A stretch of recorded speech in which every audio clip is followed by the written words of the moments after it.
السلام عليكم ورحمة الله وبركاته. إن الحمد لله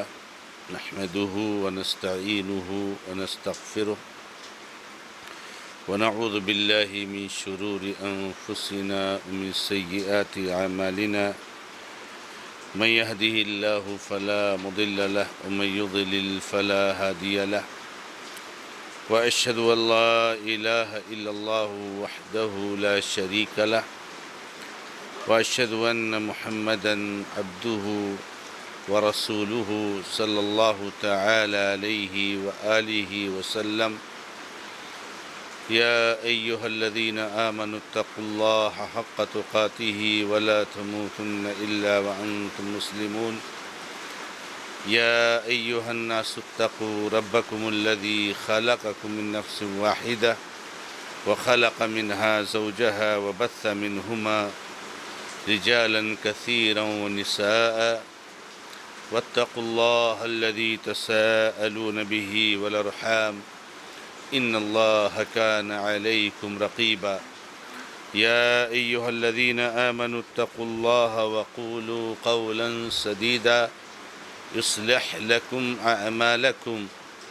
ويغفر لكم ذنوبكم ومن يطع الله ورسوله فقد فاز فوزا عظيما. أما بعد فإن خير الحديث كتاب الله وخير الهدي هدي محمد صلى الله تعالى عليه وآله وسلم وشر الأمور محدثاتها وكل محدثة بدعة وكل بدعة ضلالة وكل ضلالة في النار. أعوذ بالله من الشيطان الرجيم. بسم الله الرحمن الرحيم. يا أيها الذين آمنوا اتقوا الله وكونوا مع الصادقين. وقال النبي صلى الله تعالى عليه وآله وسلم وهو يخاطب مكة: ما أطيبك من بلد وأحبك إلي ولولا أن قومي أخرجوني ما سكنت غيرك. قابل احترام معزز اور موقر ناظرین و ناظرات، اللہ رب العزت کا کرم اور احسان ہے کہ ہم اور آپ صحت اور عافیت کے ساتھ ایمان اور دولت توحید کے ساتھ زندگی گزار رہے ہیں۔ اگست کا یہ مہینہ چل رہا ہے۔ آج اگست کی 14 تاریخ ہے۔ کل 15 تاریخ ہوگی اگست کی۔ ہم اور آپ جانتے ہیں کہ 15 تاریخ جو اگست کی ہے، یہ ہمارے ملک بھارت کے لیے ایک عظیم دن ہے۔ یہی وہ تاریخ ہے اور یہی وہ مہینہ ہے کہ جب 1947 میں ہمارا ملک انگریزوں کے قبضے سے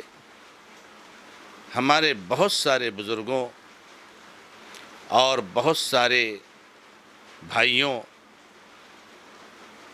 کی قربانی کے بعد اللہ کی توفیق سے آزاد ہوا تھا۔ شعبہ دعوت و تبلیغ جماعت المسلمین محصلہ نے یہ مناسب سمجھا کہ اس مناسبت سے ہمارے ملک بھارت کی آزادی میں اور اس ملک سے مسلمانوں کا کیا لگاؤ ہے اور کیا لگاؤ رہا ہے، اس تعلق سے کچھ گفتگو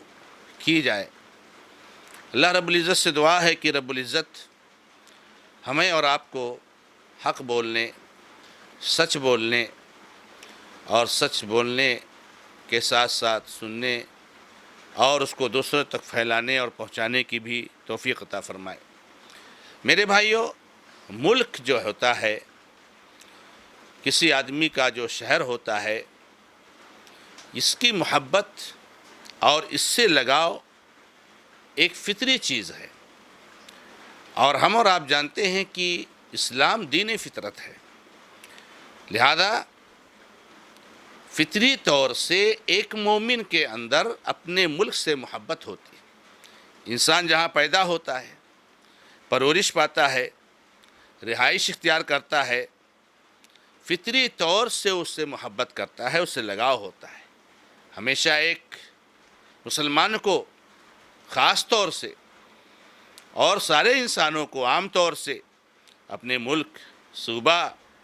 گاؤں سے فطری محبت ہوتی ہے۔ اپنے ملک کے لیے ہمیشہ خوشحالی، امن و امان، شانتی اور سلامتی چاہتا ہے۔ اللہ رب العزت نے ارشاد فرمایا، فطرت اللہ التی فطر الناس علیہا لا تبدیل لخلق اللہ۔ ایک آدمی روزگار یا کسی اور ضرورت کے تحت گرچہ باہر جاتا ہے اور ہر قسم کے آرام اور آشائش کے بعد بھی وہ مغموم ہوتا ہے اور وطن کی جدائی سے اسے تکلیف ہوتی ہے، کیونکہ وطن سے محبت اس کی فطرت میں داخل ہے۔ اللہ کے نبی علیہ السلام کا مکی زندگی میں مکہ سے محبت کرنا اور مدنی زندگی میں مدینہ سے محبت کرنا اور محبت کا اظہار فرمانا، یہ اسی بات کی تعلیم ہے کہ ہمیں اپنے وطن سے محبت ہونی چاہیے۔ اللہ کے نبی علیہ السلام اپنے وطن سے بے حد محبت کرتے تھے۔ اللہ کے نبی علیہ السلام مکہ میں جب آپ تھے تو چونکہ مکہ آپ کا جائے پیدائش ہے، آبائی شہر ہے، اور وہاں جب آپ رہتے تھے تو ہر قسم کی تکلیف کو برداشت کرنے کے بعد بھی اللہ کے نبی علیہ السلام مکہ سے بے انتہا محبت کرتے تھے۔ جب آپ کو مکہ سے مجبوراً نکلنا پڑا تو آپ مکہ کو بہت یاد کرتے اور مکہ سے جو بھی آتا اس سے مکہ کا حال ضرور پوچھتے، اور مکہ سے نکلتے وقت اللہ کے نبی علیہ السلام نے مکہ کی طرف اپنے چہرے مبارک کو کر کے اسے مخاطب کرتے ہوئے کہا تھا کہ اے مکہ، تجھ سے پیارا کوئی شہر نہیں ہے۔ اے مکہ، میرے نزدیک تجھ سے زیادہ کوئی محبوب شہر نہیں ہے۔ اگر میری قوم مجھے زبردستی یہاں سے نکلنے پر مجبور نہیں کرتی تو میں دنیا میں کہیں اور رہائش اختیار نہیں کرتا۔ امام ترمذی رحمہ اللہ نے اس حدیث کو نقل فرمایا ہے۔ اسی طریقے سے اللہ کے نبی علیہ السلام کا مکہ سے محبت کرنا اور اس کے ساتھ ساتھ اللہ کے نبی علیہ السلام کی جو تڑپ تھی اور جو لگاؤ تھا نبی علیہ السلام کا مکہ سے، اسی کو دیکھتے ہوئے اللہ رب العزت نے فرمایا، ان الذی فرض علیک القرآن لرادک الی معاد۔ صحیح بخاری میں ابن عباس رضی اللہ تعالیٰ عنہ سے اس کی تفسیر میں یہ وارد ہے کہ اس سے مراد آپ کا مولد مکہ ہے۔ اللہ تعالیٰ آپ کو معاد کی طرف لوٹائے گا، آپ کے وطن کی طرف دوبارہ لوٹائے گا۔ اس کی تفسیر میں ابن عباس فرماتے ہیں کہ مکہ ہے جہاں واپس لانے کا اللہ رب العزت نے اپنے نبی سے اس آیت میں جو ہے وعدہ فرمایا ہے۔ پھر جب آپ مدینہ ہجرت کر کے آ گئے اور وہاں مستقل سکونت اختیار کر لی تو مدینہ سے شدید محبت کرنے لگے۔ صحابہ کرام رضی اللہ تعالیٰ بیان فرماتے ہیں کہ اللہ کے نبی علیہ السلام جب کسی سفر سے واپس ہوتے اور مدینہ نظر آتا تو مدینہ سے فرتے محبت کی وجہ سے سواری تیز کر لیتے اللہ کے نبی علیہ السلام اور جلدی مدینہ میں داخل ہونے کی کوشش کرتے۔ امام بخاری رحمہ اللہ وغیرہ نے ان حدیثوں کو نقل فرمایا ہے۔ علامہ ابن حجر رحمہ اللہ ان حدیثوں کی شرح میں لکھتے ہیں، فی الحدیث دلالۃ علی فضل المدینہ وعلی مشروعیت حب الوطن والحنین الیہ، یعنی اس حدیث میں اس بات پر دلالت ہے کہ مدینہ کی فضیلت بہت زیادہ ہے اور وطن سے محبت کرنا مشروع ہے، وطن سے لگاؤ رکھنا مشروع ہے۔ اللہ کے نبی علیہ السلام باقاعدہ دعا کرتے تھے، اللہم حبب الینا المدینۃ کحبنا مکۃ او اشد، اے اللہ مدینہ کو بھی ہماری نگاہوں میں محبوب کر دے جیسے مکہ ہماری نگاہوں میں محبوب ہے، بلکہ اس سے بھی زیادہ۔ اسی طریقے سے اللہ کے نبی علیہ السلام کے صحابہ کرام ابوبکر صدیق رضی اللہ تعالیٰ عنہ، عمر فاروق رضی اللہ تعالیٰ عنہ، عثمان غنی رضی اللہ تعالیٰ عنہ اور دیگر صحابہ کرام رضی اللہ تعالیٰ عنہم اپنے وطن سے بے حد محبت کرتے تھے۔ چنانچہ جب انہوں نے مجبوراً مکہ سے ہجرت کیا اور مدینہ آئے تو مکہ کو بہت یاد کرتے، اس کی یاد میں اشعار گنگناتے، وہاں پہنچنے کی تمنا کرتے، اور بہت سارے صحابہ مثلاً کو صدیق رضی اللہ تعالیٰ عنہ، بلال حبشی وغیرہ تو مکہ کی جدائی سے بیمار ہو گئے اور بیماری کی حالت میں بہت دنوں تک رہے۔ تو میرے بھائیوں، وطن سے محبت کرنا،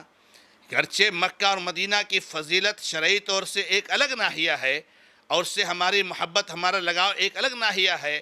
مگر اپنے اس جگہ سے جہاں آپ پیدا ہوئے ہیں اور جہاں آپ رہتے ہیں اسے محبت کرنا یہ فطری چیز ہے۔ قرآن کریم میں آپ دیکھیں گے تو بہت ساری قوموں نے انبیاء کو دعوت توحید دینے پر گاؤں سے نکالنے کی دھمکی دی، گاؤں سے، شہر سے نکالنے کی دھمکی دی، جسے قرآن کریم نے بطور مذمت بیان فرمایا ہے، قالوا لئن لم تنتہ یا لوط لتکونن من المخرجین۔ گاؤں والوں نے کہا، شہر والوں نے کہا کہ اے لوط علیہ السلام، یہ اللہ کے نبی جو توحید کی طرف دعوت دیتے تھے، برائیوں سے روکتے تھے، ان کو دھمکی دیتے ہیں کہ اگر تم نہیں اس دعوت سے باز آئے تو تمہیں نکال دیا جائے گا۔ گاؤں اور شہر سے نکال دیے جانے پر قتال کی اجازت دی ہے اور انہیں مظلوم قرار دیا ہے، یعنی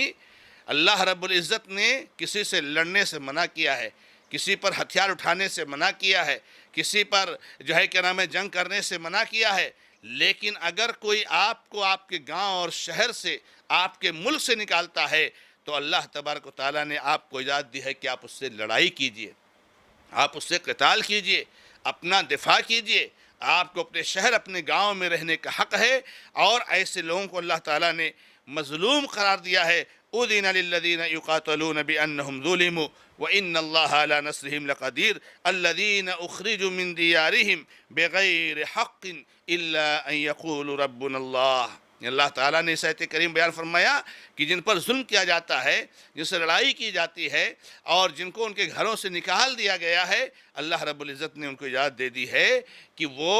ایسے لوگوں کے خلاف کھڑے ہو جائیں، کیونکہ یہ اپنے گھروں سے، اپنے شہروں سے، اپنے گاؤں سے نہیں نکالے گئے مگر صرف اسی لیے کہ وہ کہتے ہیں ہمارا رب اللہ ہے، اللہ کی توحید قبول کرتے ہیں، اس لیے آپ ان کو شہر میں نہیں رہنے دیں گے، آپ گاؤں میں نہیں رہنے دیں گے۔ وطن سے نہ نکالنے والوں کے ساتھ حسن سلوک کرنے کا حکم دیا ہے، یعنی جو لوگ آپ کا گھر نہیں چھینتے ہیں، آپ کو آپ کے ملک سے نہیں نکالتے ہیں، آپ کو جو ہے آپ کے مال و دولت سے محروم نہیں کرتے ہیں، اللہ تعالیٰ نے ایسے لوگوں کے ساتھ حسن سلوک کرنے کا حکم دیا ہے اور وطن سے نکالنے والوں کے ساتھ حسن سلوک سے منع کر دیا ہے۔ چنانچہ اللہ رب العزت نے فرمایا، لا ينہاکم اللہ الذین لم یقاتلوکم فی الدین ولم یخرجوکم من دیارکم ان تبروہم وتقسطوا الیہم انما ینہاکم اللہ الذین قاتلوکم فی الدین واخرجوکم من دیارکم وظاہروا علی اخراجکم ان تولوہم۔ اللہ تبارک و تعالیٰ ایسے لوگوں سے جو تم کو تمہارے ملک شہر سے نہیں نکالتے ہیں، اللہ رب العزت کہتا ہے کہ تم سے اسے سلوک کرو، ان کے ساتھ پیار محبت کے ساتھ رہو۔ اللہ تعالیٰ ان لوگوں کے ساتھ اسے سلوک کرنے سے منع کرتا ہے جو تمہارے ملک سے تم کو نکالتے ہیں، جو تمہارے شہر سے تم کو نکالتے ہیں، تم ان سے لڑائی کرو، ان سے قتال کرو۔ کسی کو اس کے وطن سے نکالنے کو اشہر حرم میں قتال سے بڑا جرم قرار دیا گیا۔ آپ سوچئے کہ وطن کے بارے میں قرآن کا کیا تصور ہے، اور وطن کے بارے میں، ملک کے بارے میں، شہر کے بارے میں اللہ رب العزت کا شریعت کا کیا ہدایت اور رہنمائی ہے۔ اللہ تبارک و تعالیٰ نے کسی کو اس کے وطن سے، اس کے ملک سے نکالنے کو اشہر حرم میں، جس میں قتال حرام ہے اور سخت جرم ہے، اس سے بڑا جرم قرار دیا ہے، اور اسے فتنہ قرار دے کر قتل سے بھی بڑا جرم بتایا ہے۔ یسألونک عن الشہر الحرام قتال فیہ قل قتال فیہ کبیر وصد عن سبیل اللہ وکفر بہ والمسجد الحرام واخراج اہلہ منہ اکبر عند اللہ والفتنة اکبر من القتل۔ اللہ رب العزت نے اس آیت کریمہ میں ان کے سوال کا جواب دیتے ہوئے کہا ہے کہ اشہر حرم میں قتال کرنا تو حرام ہے، لیکن یاد رکھنا، اللہ کے گھر سے روکنا، اللہ کے ساتھ کفر کرنا، اور اسی طریقے سے اللہ رب العزت کے بندوں کو ان کے گھروں سے نکالنا، ان کے اہل و عیال سے نکالنا، یہ اس سے بڑا بھی جرم ہے۔ اللہ تعالیٰ کے ہاں اس سے بڑا جرم ہے، شہر حرم اشہر حرم میں قتال کرنے سے بڑا جرم ہے، اور فتنہ قتل سے بھی بڑھ کر کے ہے۔ نکالنا تو دور کی بات ہے ناظرین کرام، نکالنے کی بات کرنا، اس کی پلاننگ کرنا اور سازش کرنے پر ہی ایسے لوگوں سے قتال کرنے پر قرآن کریم نے ابھارا ہے۔ الا تقاتلون قوما نكثوا ايمانهم وهموا باخراج الرسول قاتلوهم يعذبهم الله بايديكم ويخزهم وينصركم عليهم۔ اللہ رب العزت نے فرمایا ایسے قوم سے تم لڑائی نہیں کرو گے جنہوں نے اپنے عہد و پیمان کو توڑ دیا اور رسول اللہ صلی اللہ علیہ وسلم کو ان کے گھر ان کے شہر سے نکالنے کا ارادہ کیا۔ اللہ رب العزت نے باقاعدہ بنو اسرائیل سے کسی کو وطن سے نہ نکالنے پر عہد لیا۔ ناظرین کرام ذرا غور کیجئے کہ اللہ رب العزت نے جہاں بنو اسرائیل سے توحید پر عہد لیا، جہاں صلاۃ پر عہد لیا، جہاں موسیٰ علیہ السلام کی اتباع پر عہد لیا، وہیں اس بات کا عہد لیا کہ کسی کو اس کے وطن سے نہیں نکالو گے اور اس کی مخالفت پر ان کی مذمت کی۔ وَإِذْ أَخَذْنَا مِيثَاقَكُمْ لَا تَسْفِكُونَ دِمَاءَكُمْ وَلَا تُخْرِجُونَ أَنفُسَكُمْ مِنْ دِيَارِكُمْ ثُمَّ أَقْرَرْتُمْ وَأَنْتُمْ تَشْهَدُونَ ثُمَّ أَنْتُمْ هَؤُلَاءِ تَقْتُلُونَ أَنفُسَكُمْ وَتُخْرِجُونَ فَرِيقًا مِنْكُمْ مِنْ دِيَارِهِمْ۔ اللہ تعالیٰ نے یاد دلایا ہے سورہ بقرہ کی آیت نمبر 84 اور 85 میں کہ یاد کرو کہ جب ہم نے تم سے عہد و پیمان لیا کہ تم کسی کو اس کے گھر سے اس کے ملک سے نہیں نکالو گے۔ جو لوگ یہ وطن سے نکال دیے جاتے ہیں، یعنی جو لوگ ان کے ملک سے نکال دیے جاتے ہیں، شہر سے نکال دیے جاتے ہیں، یہ عمل اللہ تعالیٰ نے فرمایا اللہ رب العزت نے ان کو دلاسا دیا ہے، اللہ رب العزت نے ان کو انعام دیا ہے کہ ایسے لوگوں کے گناہوں کو مٹانے اور جنت میں داخل کرنے کا اللہ رب العزت نے وعدہ کیا ہے۔ فَالَّذِينَ هَاجَرُوا وَأُخْرِجُوا مِنْ دِيَارِهِمْ وَأُوذُوا فِي سَبِيلِي وَقَاتَلُوا وَقُتِلُوا لَأُكَفِّرَنَّ عَنْهُمْ سَيِّئَاتِهِمْ وَلَأُدْخِلَنَّهُم جَنَّاتٍ تَجْرِي مِنْ تَحْتِهَا الْأَنْهَارُ ثَوَابًا مِنْ عِنْدِ اللَّهِ وَاللَّهُ عِنْدَهُ حُسْنُ الثَّوَابِ۔ اللہ رب العزت نے اس آیت کریمہ میں ایسے مظلوموں کے لیے جنت کا اعلان کیا ہے۔ ناظرین کرام، یہ وطن سے لگاؤ، وطن سے محبت اور اسی طریقے سے وطن سے تعلق اور اسی طریقے سے ایک وطن پر اس میں رہنے والوں کا کس طرح حق ہوتا ہے اس کا تذکرہ اس میں ہے۔ اور ناظرین کرام، مال سے محبت کرنا، اس کی حفاظت کرنا، اس کے لیے قربانی دینا مشروع ہے، حتیٰ کہ اس کے لیے جان دینے والے کو شہید کہا گیا ہے۔ وطن یہ انسان کا مال ہوتا ہے، وہاں اس کی پراپرٹی ہوتی ہے، وہاں اس کا گھر ہوتا ہے، اس کی جائیداد ہوتی ہے، اس کا خاندان قبیلہ ہوتا ہے۔ اب وہ مال سے محبت کرنا اور مال کے لیے قربانی دینا، اگر اس میں آپ کی جان بھی چلی جاتی ہے تو اسلام نے شہید کہا ہے۔ اور بلا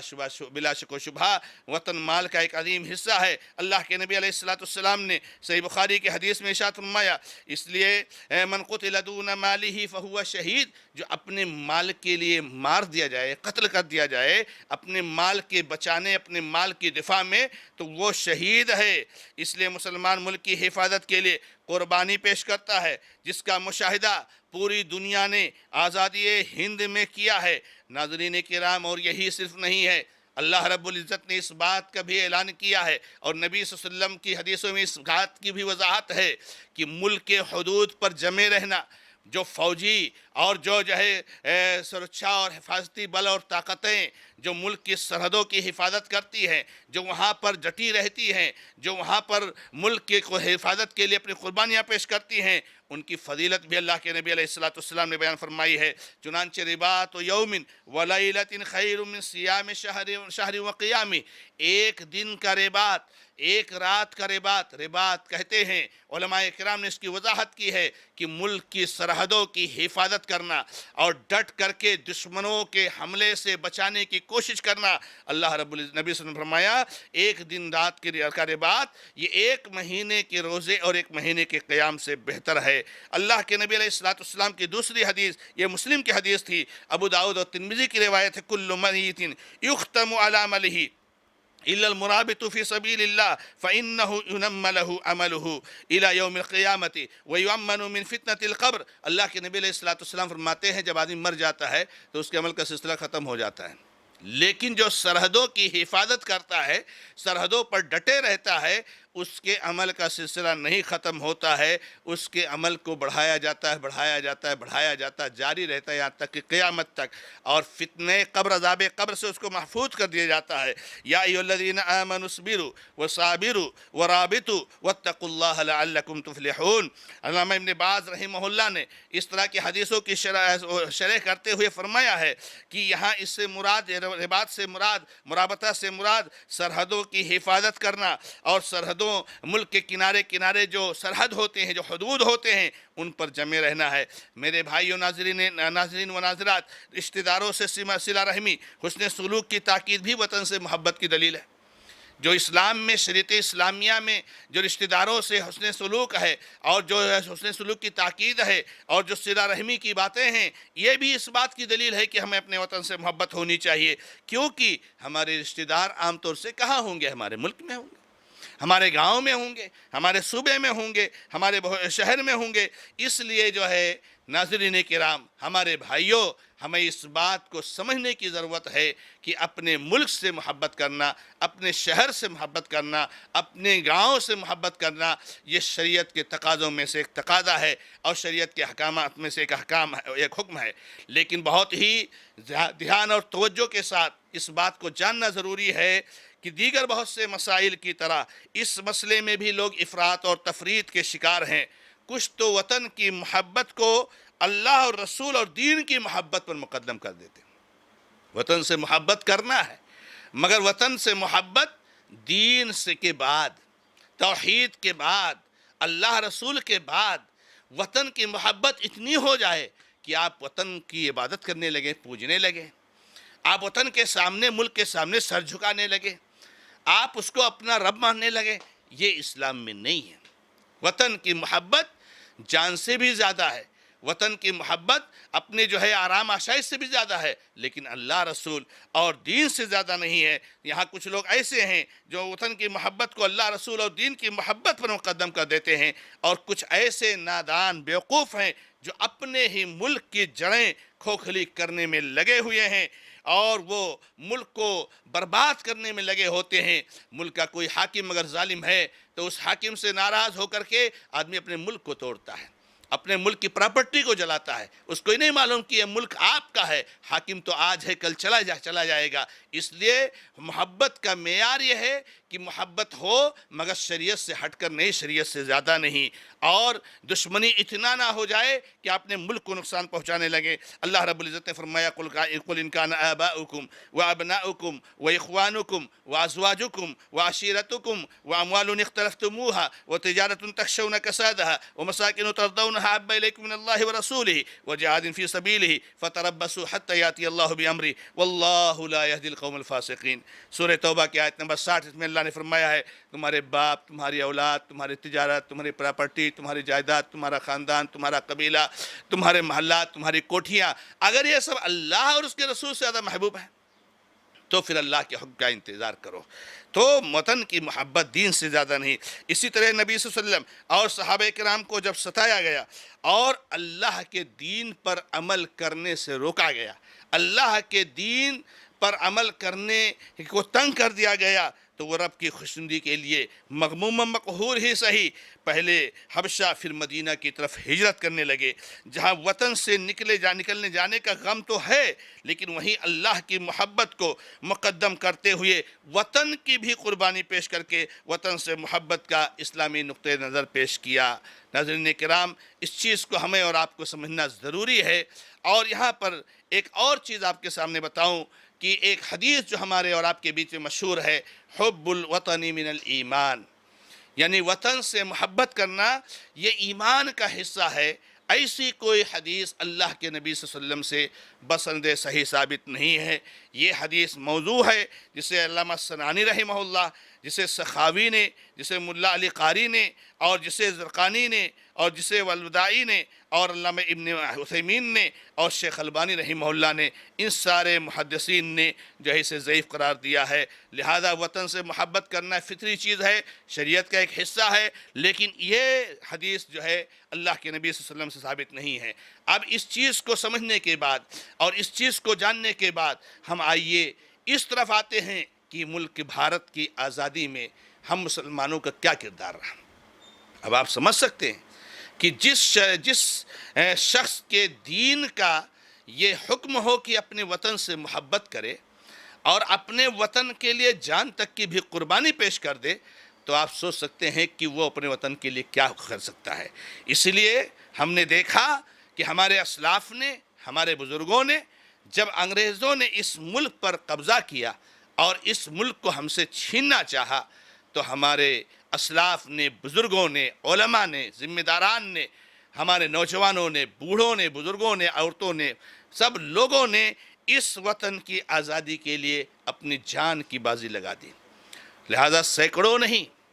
ہزاروں نہیں، لاکھوں لاکھ علماء اور لاکھوں لاکھ مسلمان اس ملک کی آزادی میں جو ہے کیا نام ہے شہید کیے گئے. جنگ آزادی میں ہندو مسلم دونوں شریک رہے، مگر قائدانہ رول مسلمانوں نے ادا کی ہے. جنگ آزادی میرے بھائیوں 40 سال 50 سال کی تاریخ نہیں ہے، بلکہ 200-250 سال کی تاریخ پر محیط ہے. جنگ آزادی 1750 سے پہلے ہی شروع ہوئی ہے، اور جہیز 1857 میں جو اس کی جنگ ہوئی ہے عظیم، اور جا کر کے 1947 میں ایک ملک آزاد ہوا ہے. قائدانہ رول اور کمانڈنگ مسلمانوں کے نے ادا کیے، کیونکہ انگریز کا پہلا نشانہ مسلمان تھے.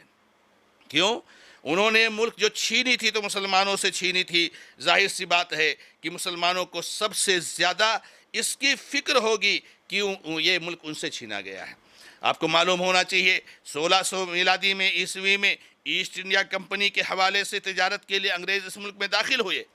اور اس ملک میں آنے کے بعد دھیرے دھیرے ملک پر اپنا قبضہ کرتے گئے، اور سونے کی چڑیا کہے جانے والے اس ملک پر انہوں نے اپنا قبضہ جما لیا. لہذا جہاد اس آزادی کے سلسلے میں جب انہوں نے اس پر قبضہ کیا، اور آزادی کے جہاد کا جو فتویٰ اس سلسلے میں جو کوشش شروع ہوئی، اس کا جو ہے کیا نام ہے آغاز، اس کی شروعات مسلمانوں نے کی ہے، اور اس کا آغاز مسلمانوں نے کیا ہے، اور جو ہے کیا نام ہے مسلمانوں نے اس کے لیے سب سے